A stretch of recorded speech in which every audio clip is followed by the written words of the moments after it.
Good evening, everyone. We want to welcome you to our webinar Wednesday, our Legislative Lowdown on behalf of the Leon Classroom Teachers Association.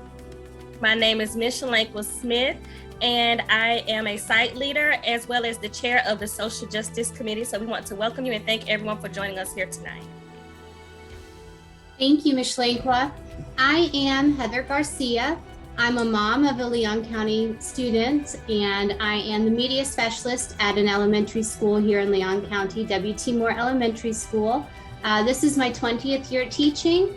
I am the legislative chair for LCTA, and we're just very excited and happy that you can be here with us. And our other co-host, Martina, is traveling, so I'm not sure she could be on video, but I think that she could probably chime in and introduce herself.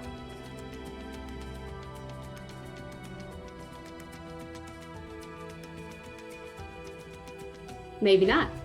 We'll pass it over to Scott for an overview for our webinar tonight. Welcome, everybody. Thank you so much for being here.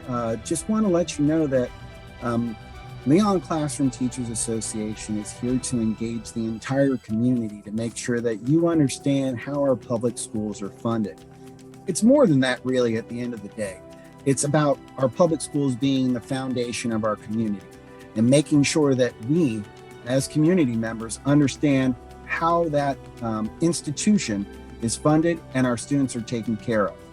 One of the things that we really want to make sure that you understand is that this opportunity is a choose your own adventure in a certain way, which means that we want to make sure that you have an opportunity to hear the information, but also respond, whether in the chat or any other format that we have here through the webinar, and give us feedback. And we're going to have some questions and answers at the end, but what we really want to make sure you understand is if there is something, a topic that is a concern to you, we want to make sure that you feel informed about it so you can best advocate for our public schools and what they do for our community. So with that, I'm going to hand it back over to Micheline Smith and Heather Garcia, our hosts for tonight. Thank you all for being here. We look forward to working with you. Thanks, Scott. So we have some experts on the call tonight on the webinar, and they are Ms. Kathy Boehm and Chadwick Leonard. So they are here to go over how public schools are funded. So thank you so much for being here, and I'm going to turn the presentation over to you.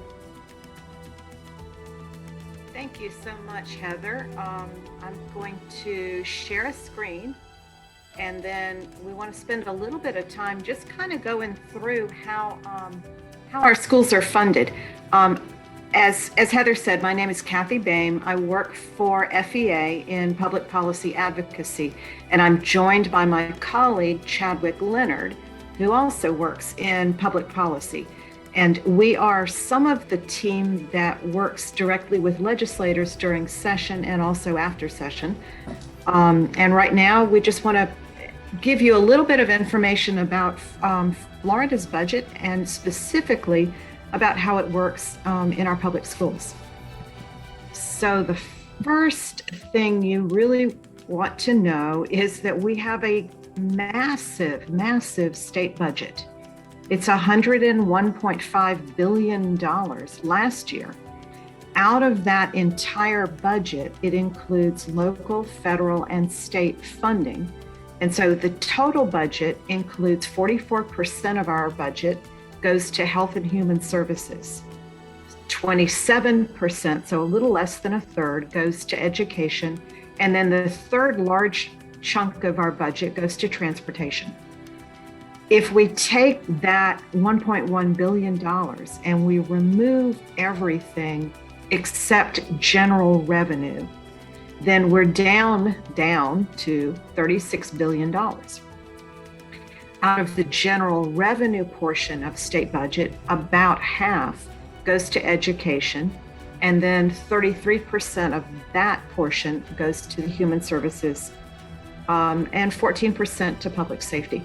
So you can see education is a sizable proportion of both the state budget, including all funding, but also a 50%, so a good half of our general revenue budget goes into schools. The budget process is very long and complicated, as you can imagine, trying to spend half of $36.3 billion just on education. It takes a while to figure that all out. So the budget process typically starts as soon as the budget is passed for the previous year. And during the summer and into the fall, all of the different agencies develop what's called an LBR, a legislative budget request. And that goes to the governor's office. So then later in the year, usually in December, the governor will present a budget. Now, you may have heard, if you've been following any news today, that the governor threw out a few little pieces of what he's thinking about for education. We haven't seen the budget yet, but we did see some little hints about some things that he'll be doing. And we'll talk about that at the end of this presentation. Once the governor's budget is presented, then the legislature convenes, takes the recommendations, and then the House and the Senate committees design their own budget. Often they follow some of the governor's proposals, but typically there are things that the House will prioritize that will be different than the Senate. And both the House and the Senate will have different priorities than the governor. And so we often don't really know all of the programs and will be funded until the session ends, when the budget is presented in the last few days of the session. So we have a little ways to go, and this is the time where we can actually have some influence over where the dollars that are in education go. So primarily, the money that goes into the Florida education budget comes from state property taxes. And you can see that's almost an unfathomably huge number. So the total state property tax roll last year was over $2 trillion. Out of that, we take about $20 billion and put that into our K-12 program. So we've also got additional money that goes into early childhood. And also we have funds that go into our higher education. Higher education's about $6 billion. And our early childhood program, which is in a large part federally funded, is about $4.4 billion. Everything else in between is K-12 education. So in total, about $46 billion, including all local, state, and federal funds, go into education in Florida. That is a whole lot of money, or at least it sounds like a whole lot of money. But when we start dividing it up by our 3+ million students, then we have to get a little bit more detailed about how we divide the money up. So we have this formula that's called the FEFP. That's the Florida Education Finance Program. It's a funding formula that was developed quite a while ago that is designed, and I put this in quotes because it's really important. The FEFP is designed to guarantee each student in the Florida public educational system the availability of programs and services appropriate to his or her needs.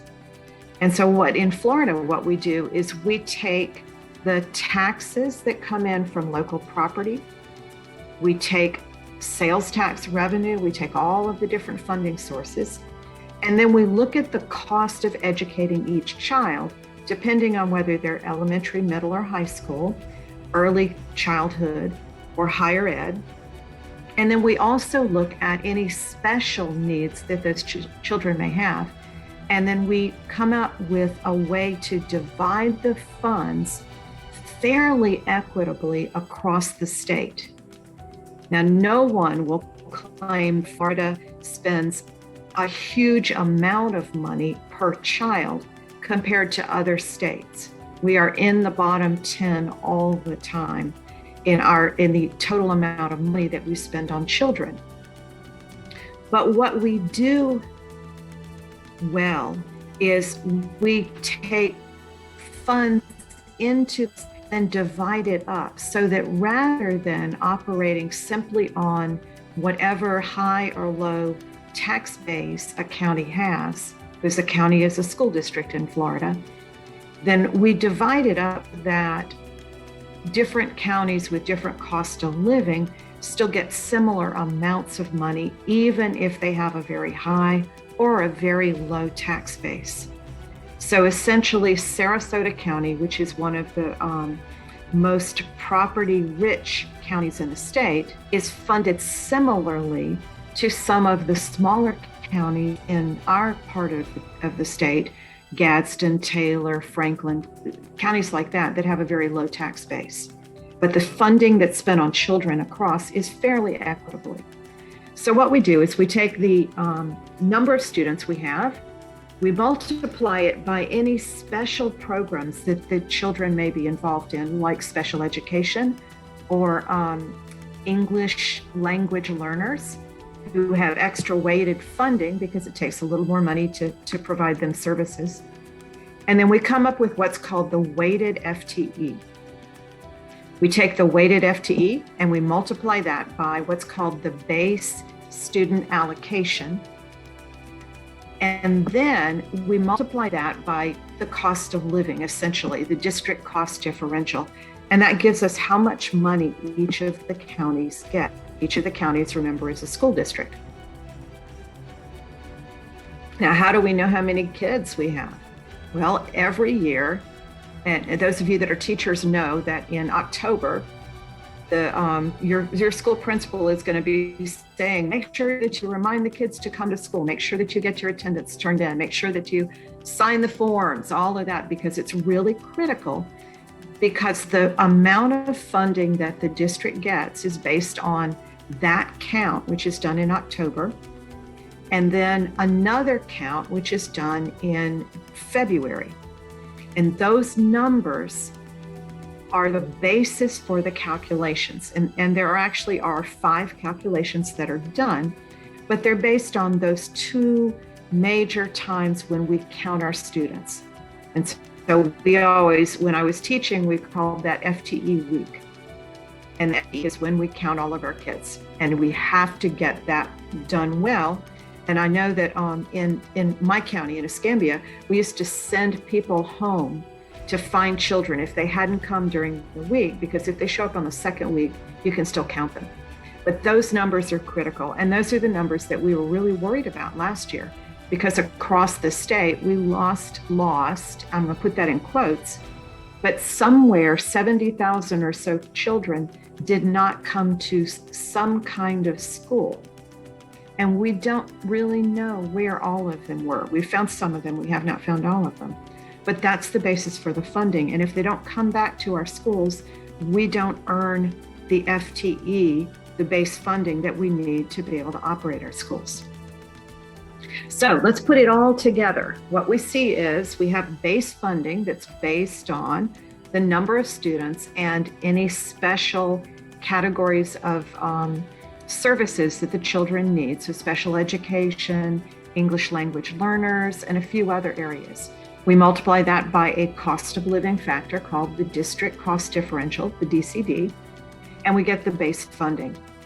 Added to that are a lot of programs that we call categoricals.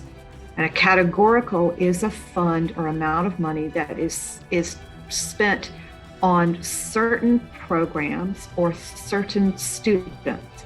Typically, it's something that the state wants to promote. So like right now, reading is really top of mind for many of our legislators.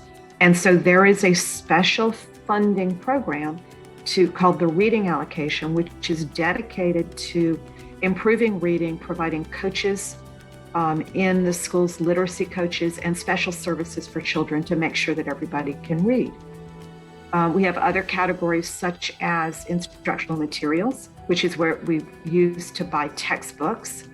And then if you're one of the districts that has a big military presence, then you may get extra money because the military bases are not taxed in the same way. that normal property taxes are. So some districts lose a little money because they have military bases, but that replaces that money. So now we take all that money, put it in a great big pot that goes to the school districts. We add a little bit of money that comes out of the lottery, and then we add a special of money that is specifically dedicated to reducing our class size. And that is from 20 years ago when we passed the class size amendment. It amounts to almost $1,000 a child that goes to the schools to help make sure that our classrooms are not so overcrowded that teachers can't function. And then in many districts, there's also a bucket of money, a pail of money that is called local discretionary funds. And that's money that a particular county or city may choose to tax themselves to be able to supplement what they get from the state and the federal government.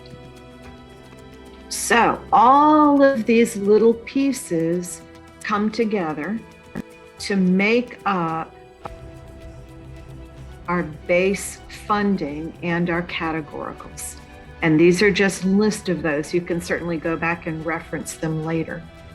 And then on top of that, the thing that has happened this year that is probably most concerning for many school districts is because the state has been promoting school choice for so long, and because last year there was a tremendous expansion of school choice, then there is a large amount of money that is deducted from each county to pay for vouchers for students to go to private schools or to get educational services through homeschooling. So at the bottom of this table, you'll see that Leon County has been told to set aside $1.8 million to pay for McKay scholarships and $8.4 million to pay for what's called the Family Empowerment Voucher scholarships. So that's a large bit of money that the county is not able to spend on their students because they have to set aside and send it to private schools to be able to fund these vouchers. We don't really know the impact yet. We just know there was a large expansion. So this is considerably more than Leon County had to set aside last year. So here are your basic program funding. If you're in elementary school, our class sizes are a little smaller. It's a little more expensive to run a K-3 program. So they get just a little bit more money than the average kid. The average would be a child in grade 4th through 8th grade. And then it costs just a little bit more to run a secondary school, a high school. And so they get just a little bit extra money. And if a student is in exceptional services at level 4 or level 5, so these are children that require a lot of extra support, then they also get extra weighted funding. So typically students like in a level 5 would be kids that are visually impaired or visually and hearing impaired. Some of our autistic children are in level 4, some of them are in level 5. And then we have a lot of children who are medically fragile, so they require really specialized care. And those are children that would be support level 4 and level 5. And as you can see, the funding is much greater for those students because you have to have much, much smaller class sizes to be able to help those children learn best. English speakers of other languages, so these are children that are learning English, are funded again a little bit more for a couple of years because they do require extra support. So this year, our base student allocation is in the 3rd column. And so for the base student allocation, the funding was $4,373 roughly, which is an increase of about $53. The total funding, which includes all of the categoricals, also lottery funds, also class size reduction, everything all combined, is $7,795 about on average across the state. And that was a $38 increase. What we heard today was that the governor has proposed an increase in the BSA next year of $124 for the BSA and a total of $8,000 in the total funds per FTE. We don't have details about where or how that'll be divided, but those are kind of hopeful numbers that we are hoping that the House and Senate will pay attention to, because those certainly will be helpful for us as we go into the next budget year. And again, class size allocation, remember we said last time it's a separate fund that is added to the base student allocation, and it is roughly $1,000 per child. And one more little detail about school funding, and that is capital outlay. So capital outlays is our buildings, basically maintain and build new buildings if we need new buildings. The state's policy for a number of years now has been for the K-12 system to only fund charter schools. And so charter schools get a specific allocation of $182 million to build their own schools. Lab schools, such as the lab school at FAM and the lab school at FSU, also have a separate funding because they don't have tax dollars to be able to fund capital outlay. So they get a separate funding source, and they are able to build and maintain their buildings. And then Florida School for the Deaf and Blind, which is over in St. Augustine, also is a special case. They're a school district almost by themselves, but they're not a school district. So it's kind of a strange place that they're at. Also, you can see the state university system and the college systems both get dedicated capital outlay funding. So the only group that's left out of the state capital outlay are our K-12 schools, with the exception of some very small counties that don't have enough of a tax base to fund a school at all. And so those are usually funded through the state legislature over a period of 3 years. And we have about 6 counties right now that are in the process of building a new school from that funding. But otherwise, the public schools are pretty much left out of the party here. Now, the last thing that I want to talk about tonight, are the ESSER funds. You know, we have already done a workshop on ESSER, on American Rescue Plan, and we have we've talked a little bit about the money that will be coming into Leon County. What we know now that we did not know the last time we did the presentation is that the state has released the template that the school districts are required to complete to be able to access the ARP funds and be able to start using those to help kids catch up. And so we're hopeful, and I'm hopeful that LCTA is able to have more conversations with Leon County over the next month as that template is developed to make sure that the funds that the federal government is sending to us are available and used wisely to help our children recover from the last 2 years of our COVID pandemic. And so that's really the end of the presentation. And I'll be happy to take any questions.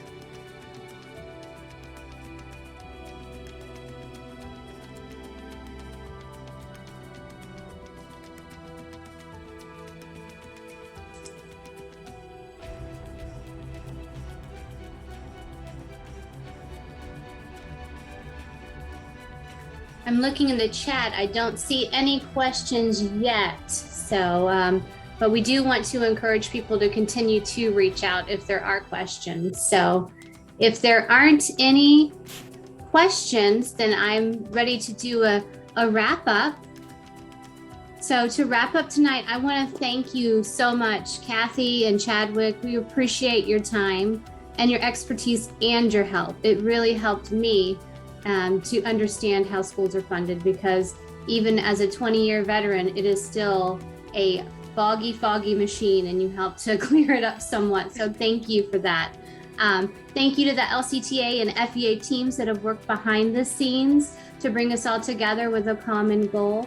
Lastly, I want to thank our viewers for joining us, and invite you to come back next week when we will be discussing what maybe hasn't gone well with our school funding. Where have our dollars gone?